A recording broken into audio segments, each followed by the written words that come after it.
Nandito kami ni Bunso sa dental clinic. Maganda siya, bagong tayo. Ayan.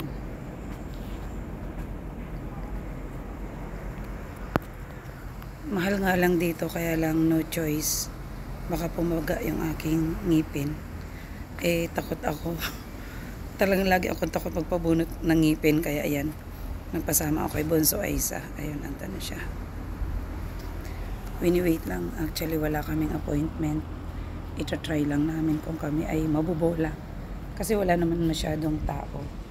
Dental clinic. Ayan, guys. So, ayan. Ang ganda dito, ang linis.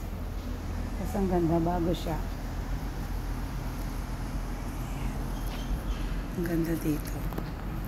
May saging. Kukuha tayo, magsuman tayo ng saging. Hindi siya totoong dahon. Hindi siya totoong saging. Totoong saging pero matigas yung dahon.